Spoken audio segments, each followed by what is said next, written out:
دوستوں نکاح پڑھاتے ہوئے آپ نے اکثر مولانا اور مفتی کو دیکھا ہوگا، لیکن مفتی سلمان اظہری صاحب کے نکاح پڑھانے کا طریقہ دیکھ آپ کا دل خوش ہو جائے گا۔ تو چلیے دوستوں ویڈیو کو دیکھتے ہیں۔ ان کی دلہن ہے شادمہ خان بنت قدیر خان، عبدالقدیر خان۔ دلہن کی طرف سے اجازت شدہ وکیل ہے شاکر علی خان ابن مرحوم حاجی صادق علی خان۔ دونوں کی طرف سے ایک ایک گواہ ہیں۔ گواہ اول مولانا شان قادری ابن آزاد حسین، گواہ دوم ساحر حسین ابن عباس حسین۔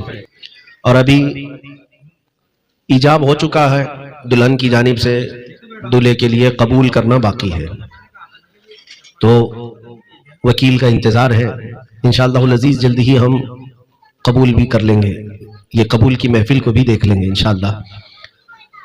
خطبہ نکاح کے بعد جو ہم نے دولہے کو پڑھایا، یہ ہم سنیوں کا طریقہ ہے۔ آپ کیا پڑھاتے ہیں کہ نہیں معلوم نہیں، دولہے کو جو ہے پہلے کلمہ طیبہ، استغفار، درود، یہ سب پڑھاتے ہیں۔ کیوں؟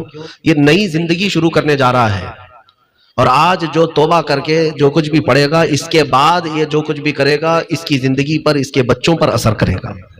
اسی لیے جب بھی ازدواجی زندگی شروع ہو رہی ہوتی ہے، اپنے پچھلے تمام گناہوں سے ہم توبہ کر لیتے ہیں اللہ کی بارگاہ میں، کلمہ طیبہ پڑھ لیتے ہیں، درود مبارکہ پڑھ لیتے ہیں، تاکہ آج کے بعد سے جو زندگی شروع ہو اس کا اثر ہماری اولاد پر اچھا قائم ہو سکے۔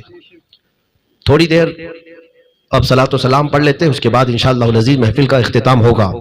اتنی دیر آپ نے برداشت کیا ہے، 5 منٹ اور برداشت کر لیں، انشاءاللہ العزیز آپ کی محفل میں کوئی خرابی نہیں آئے گی انشاءاللہ۔ اور مجھے پتا ہے ہماری محفل میں وہی لوگ بیٹھے ہوئے ہیں جو پورا فری ہو کر کے آئے ہوئے ہیں، کسی کو کچھ کہیں جانا نہیں ہے، جانا ہے کسی کو انشاءاللہ، گاؤں والے ہیں، اور دوسرا کام کیا ہوتا ہے؟ بس سنیے، حضرت شاہ کرمان ایک بڑے بزرگ تھے، ایک علاقے کے گورنر بادشاہ بھی تھے، ان کی بیٹی بھی بڑی خوبصورت تھی۔ ایک دن انہوں نے مسجد میں دیکھا ایک نوجوان لڑکا عبادت میں مصروف ہے، اور ایسے عبادت کے صبح آیا ہے تو دوپہر میں آتا ہے تو پھر شام میں، پھر رات کو، اور قرآن پاک کی تلاوت کثرت سے کرتا ہے۔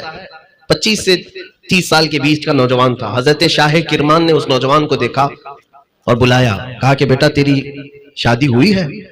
اس نے کہا میں غریب آدمی ہوں، ایک جھوپڑی ہے میرے پاس، اس کے علاوہ کچھ بھی نہیں ہے، مجھے کون شادی کر کے دے گا؟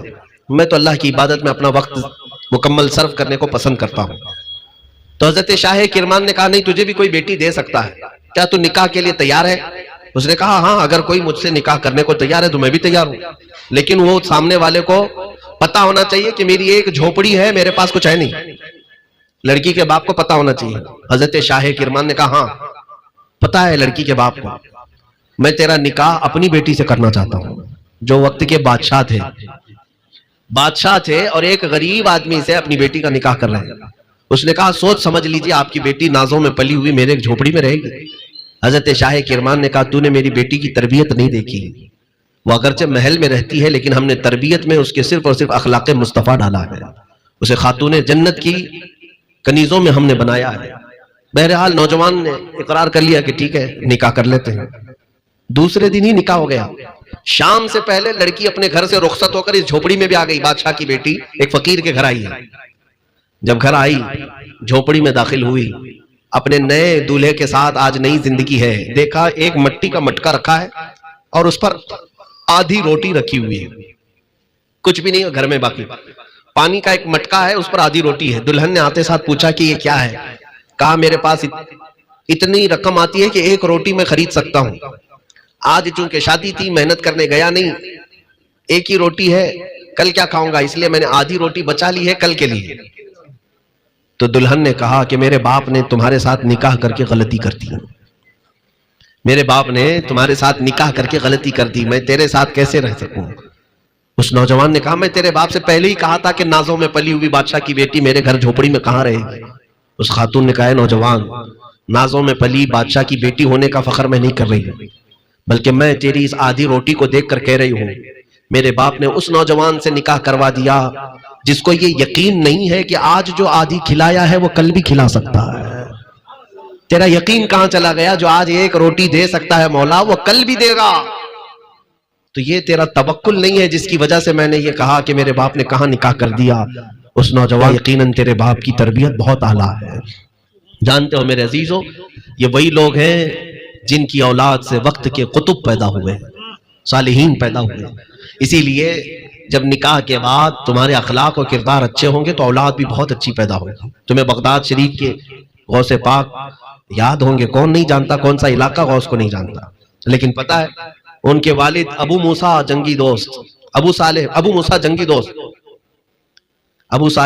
جنگی دوست، ان کا حال یہ تھا کہ ایک جگہ سے یہ گزر رہے تھے، ایک دریا کے کنارے سے ایک سیب بہتا ہوا جا رہا تھا، اس کو اٹھا کے کھا لیا، آدھا سیب کھایا تھا، اس کے بعد احساس ہوا پتہ نہیں کس کا ہے، میں اجازت کے بغیر کھا لیا۔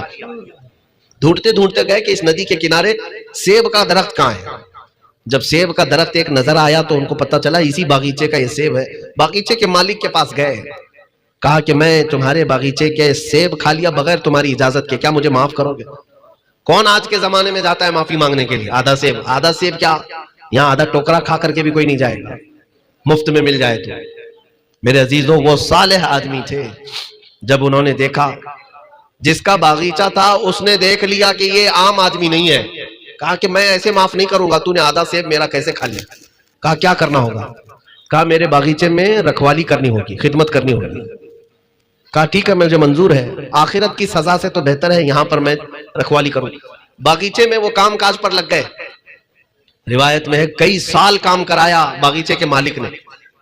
کئی سالوں کے بعد اب حضرت موسیٰ جنگی دوست نے پوچھا کیا اب میری وہ غلطی کو معاف کر دو گے جو میں نے آدھا سیب بغیر اجازت کے کھایا؟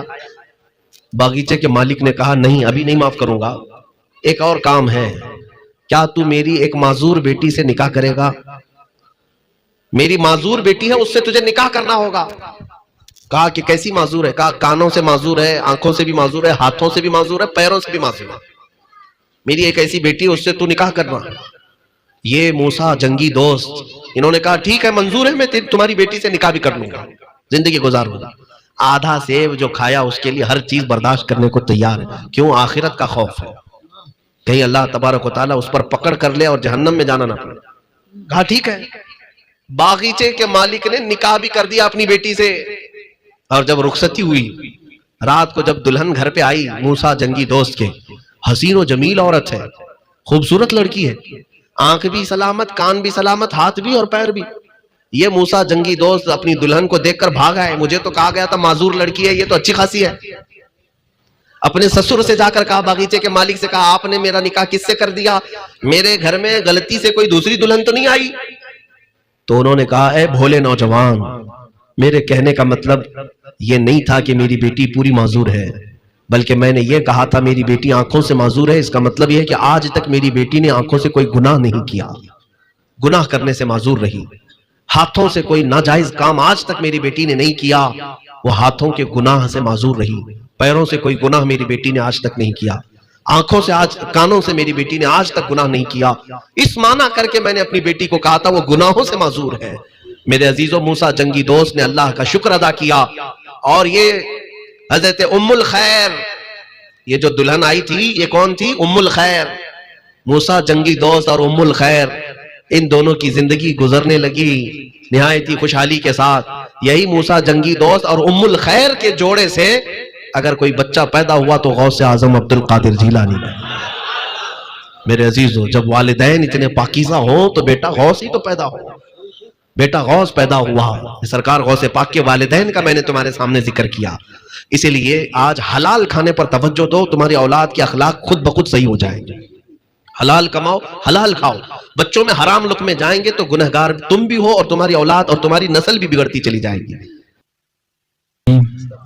استغفر اللہ استغفر اللہ استغفر اللہ ربی من کل جم واتوب الیہ، لا الہ الا اللہ محمد رسول اللہ صلی اللہ علیہ وسلم، اشہد ان لا الہ الا اللہ وحدہ لا شریک لہ واشہد ان سیدنا محمدا عبدہ ورسولہ، آمنت باللہ وملائکتہ وکتبہ ورسولہ والیوم الآخر والقدر خيره وشره من الله تعالى والبعث بعد الموت ورضيت بالله